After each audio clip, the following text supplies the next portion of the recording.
देश का एक ऐसा मामला जिसने मेरे रोंगटे खड़े करके रख दिए। अब रोंगटे क्यों खड़े हो गए? क्योंकि मुझे जर्नलिज्म में लगभग 1.5-2 साल हो चुके हैं, लेकिन मैंने अब तक ऐसा मामला कभी नहीं सुना और ना ही कभी ऐसा मामला सुनने को मिला। लेकिन आज जो मामला मैं आपको बताने जा रही हूँ, सच में शायद आपके भी रोंगटे खड़े हो जाएंगे, क्योंकि एक 16 साल के बेटे ने अपने फौजी पिता से वो राज छुपाया, लगभग 5 दिन तक वो राज छुपाया जो उस पिता को अपनी पत्नी के लिए पता लगना बहुत ज़्यादा ज़रूरी था। दरअसल लखनऊ का एक परिवार, जिस परिवार में एक पत्नी अपने 2 छोटे बच्चों को संभाल रही थी। बेटे की उम्र महज 16 साल और बेटी की उम्र महज 10 साल और उनके जो पति हैं वो वेस्ट बंगाल में यानी कि पश्चिम बंगाल में फौजी के तौर पर तैनात, हमारे देश की सेवा करने के लिए। लेकिन उस फौजी पति को ये नहीं पता था कि उसकी पत्नी के साथ क्या होने वाला है, क्या वो अनहोनी घटना होने वाली है, जिसके बारे में पति अंदाजा तो लगा सकता था, लेकिन उसको इस बात पर यकीन नहीं हो पा रहा था। दरअसल एक पति जिसका नाम नवीन कुमार, जो कि वेस्ट बंगाल में फौजी हैं, उन्होंने अपनी पत्नी को 3 जून को फोन किया, इसी बीती 3 जून को फोन किया और सुबह सुबह बात होती है अपनी पत्नी साधना से कि आपने बिजली का बिल जमा करवा दिया। तो पत्नी कहती है कि नहीं हुआ अभी, मैं जेई से ही आज मिलने जा रही हूँ, उसी को लेकर आज मैं घर से बाहर जाने वाली हूँ। पत्नी 3 जून को घर से बाहर जाती है या नहीं वो मैं आपको बाद में बताऊंगी, लेकिन उससे पहले क्या होता है वो आप सुन लीजिए। पति की आखिरी बात अपनी पत्नी से बिजली के बिल भरने को लेकर ही हुई, लेकिन उसके बाद पति की 5 दिन तक 7 जून तक पत्नी से कोई बात नहीं हो पाई। पति लगातार अपनी पत्नी को फोन करता रहा। 3 जून को भी पति ने, नवीन कुमार ने पत्नी साधना को बहुत सारे फोन कॉल्स किए, लेकिन फोन कॉल्स का कोई भी जवाब नहीं दिया गया। वहीं 4 जून की अगर बात की जाए, अगले दिन शनिवार की बात की जाए, तो नवीन कुमार ने अपनी पत्नी साधना को फिर से फोन कॉल्स करने सुबह से ही शुरू कर दिए, क्योंकि 3 जून को कोई बातचीत नहीं हो पाई थी एक फोन कॉल के बाद। अब 4 जून को फोन कॉल्स फिर से नहीं उठाए जाते, लेकिन बेटा दोपहर बाद फोन उठाता है और कहता है कि मम्मा बिजली का बिल भरने के लिए बाहर गई हुई हैं। 4 जून को ये बात सुनकर कहीं ना कहीं नवीन कुमार को ये भी एहसास होता है कि शायद मेरी पत्नी साधना हो सकता है मुझसे नाराज हो, इस वजह से मुझसे बात नहीं कर रही है। लेकिन रात होते होते उनको कुछ ऐसे इंट्यूशंस अंदर से आते हैं। वो कहते हैं ना कि जब आपके किसी से दिल से रिश्ता जुड़ा होता है तो आपको कहीं ना कहीं इंट्यूशंस आते हैं कि मेरी पत्नी खतरे में है, मेरा पति खतरे में। और ऐसे में नवीन कुमार को भी एक खतरा सा मंडराने लगा। उन्हें लगा कि मेरी पत्नी किसी ना किसी खतरे में तो जरूर है, जो उससे मेरी बात नहीं हो पा रही है। 4 जून को वो टिकट बुक करवाने के लिए भी जाते हैं, लेकिन टिकट एकदम से बुक नहीं हो पाती, जिसकी वजह से वो लखनऊ लौटकर घर नहीं आ पाते। 5 जून को फिर से वो सुबह फोन कॉल्स करने शुरू करते हैं और जानने की कोशिश करते हैं कि उनकी पत्नी को आखिर क्या हुआ, क्यों उनकी पत्नी उनसे बात नहीं कर रही, क्यों उनकी पत्नी व्हाट्सएप पर जवाब नहीं दे रही। 5 जून को फिर से वो अपनी पत्नी को फोन करते हैं और बेटा फोन उठाता है और कहता है कि माँ तो सामान लेने बाहर गई है। उसके बाद उनका दिमाग खनकता है, वहां से वो अंदाजा लगा लेते हैं कि उनकी पत्नी के साथ जरूर कुछ हुआ है। उसके बाद नवीन कुमार अपने आस पड़ोस के एक व्यक्ति को कहते हैं, अपने पड़ोसी को कहते हैं कि एक बार मेरे घर पर देख कर तो आओ कि क्या कुछ चल रहा है। वो पड़ोसी घर पर आता है और देखता है कि दरवाजा अंदर से बंद है, घर का दरवाजा अंदर से बिल्कुल बंद है और आपका बेटा जिसकी उम्र 16 साल है वो स्कूटी पर क्रिकेट किट को लेकर बाहर घूमने जाता हुआ उसको मैंने देखा। जिसके बाद नवीन कुमार को यानी कि उस 16 साल के बेटे के पिता को और भी ज्यादा शक होता है। शक इस वजह से होता है क्योंकि वो समझ जाता है कि साधना जो कि उनकी पत्नी है, यानी कि उस 16 साल के बेटे की माँ कभी भी उनको स्कूटी नहीं देती थी, अपने बच्चे को वो स्कूटी नहीं देती थी बाहर ले जाने के लिए।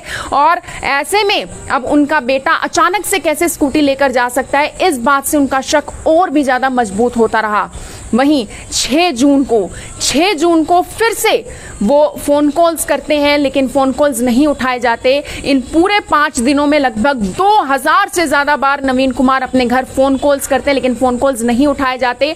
उसके बाद वो अपने बच्चे के ट्यूशन टीचर को अपने घर भेजते हैं। ट्यूशन टीचर घर जाता है और हालात बताता है। हालात उसने क्या देखे? हालात उसने ये देखे कि लॉबी में काफी ज्यादा धूल जमी हुई है आपके घर पर, बाहर ही काफी ज्यादा धूल है लॉबी में, आपके घर का कुत्ता तक बाहर लेटा हुआ है। जो कुत्ता घर के अंदर एसी वाले कमरे में लेटता था वो आज बाहर क्यों लेटा हुआ है, ये बात नवीन कुमार के दिमाग में आई, क्योंकि उनकी पत्नी उनसे लगातार पिछले 4 दिनों से बात नहीं कर रही थी। लगातार वो अपने बेटे को फोन करते रहे, बेटा कभी फोन उठा लेता तो कभी ना उठाता। ऐसे में उन्होंने जरूरी समझा कि क्यों ना मैं अपनी बेटी से भी बात करूं जिसकी उम्र 10 साल है। 10 साल की बेटी ने भी वही बात दोहराई जो उसके भाई ने दोहराई, और बेटी ने कहा कि माँ बाहर सामान लेने के लिए गई हुई है, क्योंकि उनके घर के ऊपर निर्माण कार्य चल रहा था, कंस्ट्रक्शन का काम चल रहा था। ऐसे में मिस्त्री समय समय पर अलग अलग सामान मंगवाता रहता था जो साधना को बाहर लेने के लिए जाना पड़ता था। लेकिन बेटे और बेटी की आवाज सुनकर नवीन कुमार को एक बात तो साफ होगी कि जरूर कुछ ना कुछ तो गड़बड़ है। 7 जून को नवीन कुमार ने अपनी पत्नी साधना के पिता को फोन करना जरूरी समझा, लेकिन उनके पिता से उनकी बात नहीं हो पाई, और ऐसे में रात होती गई। जैसे जैसे शाम ढली, लगभग 7:30 बजे का समय बताया जा रहा है, जब नवीन कुमार के 16 साल के बेटे ने अपने पिता को फोन किया और कहा कि पापा, मुझे ऐसा लगता है कि कोई छत के रास्ते से घर में दाखिल हुआ और माँ को मार दिया गया है, माँ की हत्या कर दी गई है। उस समय नवीन कुमार ने अपने बेटे को कहा कि हरामखोर, तूने ही अपनी माँ को मार डाला, क्योंकि नवीन कुमार को कहीं ना कहीं शक था, जो शक अब यकीन में बदल चुका था। अब मैं आपको बताने वाली हूँ कि आखिर उस 5 दिनों में क्या हुआ था। उस 16 साल के बेटे ने कैसे अपनी मां की हत्या कर डाली, क्योंकि इसमें साधना की हत्या, नवीन कुमार की पत्नी की हत्या किसी बाहर वाले ने नहीं बल्कि साधना के ही अपने बेटे 16 साल के बेटे ने उनकी हत्या की थी। दरअसल 3 जून को बताया जा रहा है कि साधना जाती है अपने बेटे के साथ बुक्स दिलवाने के लिए, बुक्स दिलवाई जाती हैं, उसके बाद वो घर आ जाती हैं। बीच में उन्होंने बिजली का भी बिल जमा करवाया, कुछ सामान भी वो लेने गई, जिसके बाद वो बहुत ज्यादा थक गई और अपने पति से दोबारा बात नहीं कर पाई।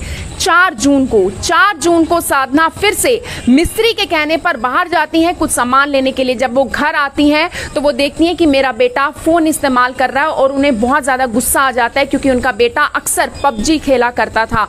अक्सर ही क्यों, रोजाना वो पबजी खेलने का आदी था और वो गेम खेलने में बहुत ज्यादा इंटरेस्टेड रहता था और गेम खेल रहा था। तो 4 जून को साधना अपने 16 साल के बेटे का कान खींचती है, फोन खींच लेती है, मारती है, पीटती है और उसे कहती है कि दोबारा तू फोन को हाथ नहीं लगाएगा।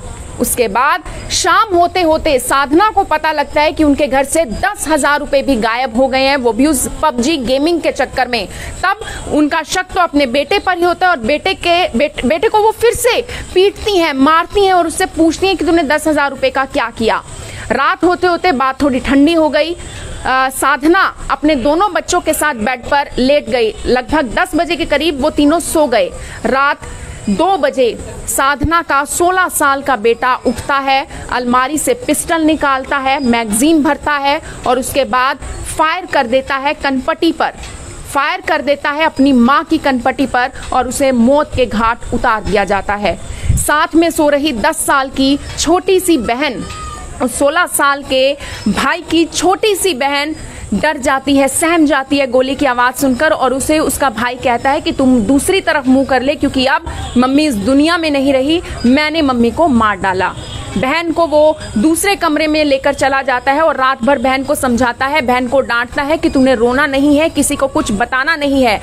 5 जून को वो, क्योंकि एक कमरे में जो उसकी माँ का शव है वो वहीं पर पड़ा रहता है, एक दरवाजा बंद कर देता है, दूसरे कमरे में अपनी बहन को लेकर जाता है और 5 जून को वो अपनी बहन को कमरे में बंद करके स्कूटी स्टार्ट करके चला जाता है क्रिकेट मैच खेलने। शाम को एक दोस्त को बुलाया जाता है, दोस्त के साथ वो पार्टी करता है, रात को मूवी देखता है। उसके बाद अगले दिन 6 जून को वो फिर से अपने एक दोस्त को घर पे बुलाता है। उससे पहले उसकी बहन को भूख लगती है तो वो पड़ोस में जाकर ये कहता है कि आज मम्मा, जो मेरी माँ है, वो मेरी दादी के पास गई हुई है और मेरी बहन को बहुत ज्यादा भूख लगी है, मुझे खाना बनाना नहीं आता तो आप मुझे खाना दे दीजिए। पड़ोस के लोग खाना दे देते हैं, अपनी बहन का पेट भरता है। जो दोस्त घर में आया होता है उसके साथ वो खेल रहा होता है और अपना फोन चला रहा होता है। ऐसे में दोस्त कहता है कि यार तेरे घर से बड़ी बदबू आ रही है, क्या हुआ है?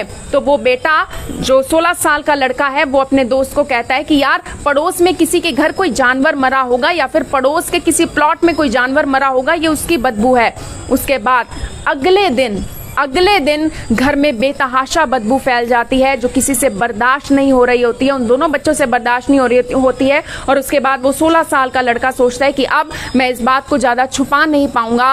रात होते होते 7 जून को वो अपने पिता को फ़ोन करता है और कहता है कि पापा, शायद माँ को किसी ने मार डाला है। और उसके पिता ने जो उसे कहा था वो तो मैं आपको पहले ही बता चुकी हूँ। इस मामले से एक सीख तो ज़रूर मिलती है। कई बार माँ बाप बहुत ज़्यादा बिजी होते हैं, अपने बच्चों के टाइम पास के लिए वो कई बार उन्हें फ़ोन पकड़ा देते हैं, लेकिन ऐसे में बच्चों के मानसिक विकास पर क्या असर होता है वो आपने इस खबर में सुना, क्योंकि ये खबर एक सच्चाई है। ये समाज का वो आईना दिखाती है कि बच्चे आजकल गेमिंग के चक्कर में ना सिर्फ अपने घर से पैसे चोरी कर रहे हैं बल्कि अपने माँ बाप को भी मौत के घाट उतार रहे हैं। मेरी आप सभी लोगों से यही अपील कि जो भी लोग इस खबर को, इस वीडियो को देख रहे हैं, इसे साथ के साथ जरूर शेयर करें। वाकई में एक हैरान कर देने वाला मामला था। मुझे तो इस मामले ने बहुत ज्यादा हैरान किया, लेकिन आपको इस मामले ने कितना ज्यादा हैरान किया वो हमें कमेंट बॉक्स में जरूर बताइएगा। धन्यवाद।